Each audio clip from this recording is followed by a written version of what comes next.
नमस्कार दोस्तों, माघ मास की गुप्त नवरात्रि की ढेर सारी शुभकामनाएं। सबसे पहले माघ नवरात्रि कब शुरू होने वाली है, कब पूर्ण होने वाली है, कोई शोर नहीं, कोई घमंड नहीं, बस हम कुछ पल अपनी मैया के साथ जुड़े रहेंगे।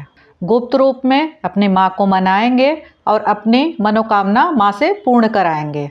कहा जाता है कि सनातन धर्म में कुल 4 नवरात्रि का वर्णन है। चैत्र नवरात्रि, शारदीय नवरात्रि और 2 गुप्त नवरात्रि, जो एक माघ मास में होती है और दूसरी आषाढ़ मास में होती है। माघ मास की प्रतिपदा तिथि से लेकर 9वीं तिथि तक मनाया जाता है। इस साल माघ मास की गुप्त नवरात्रि 10 फरवरी को शुरू हो रही है, समापन हो रही 18 फरवरी 2024 को। अगर हम बात करें कि अगर आप कलश स्थापना करना चाह रहे हैं तो शुभ मुहूर्त क्या रहेगा। सबसे पहले 10 फरवरी 2024 को शनिवार के दिन सुबह 8:45 से लेके 10:10 तक कुल अवधि 1 घंटा 25 मिनट तक की होगी।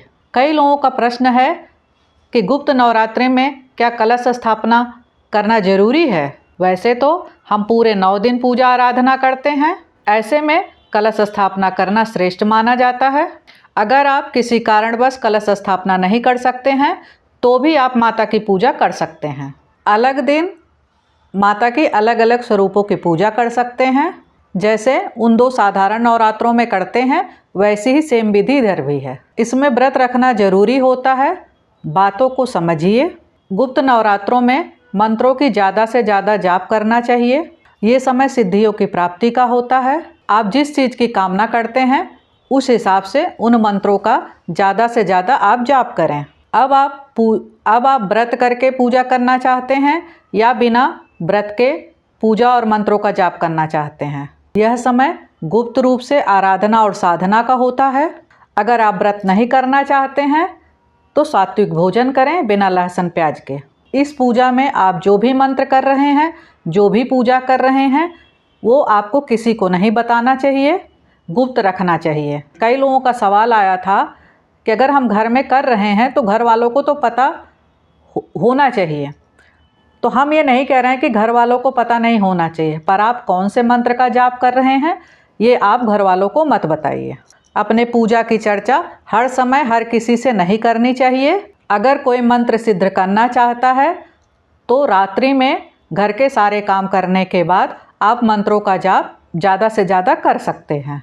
आप निश्चिंत होकर एक दीप जलाकर आसन पर बैठकर मन एकाग्र करके माँ के प्रति समर्पित होकर अपने मंत्रों का आप जप कर सकते हैं, या फिर मंत्रों का जाप ब्रह्म मुहूर्त में आप कर सकते हैं, जो ज़्यादा फलदायी होता है।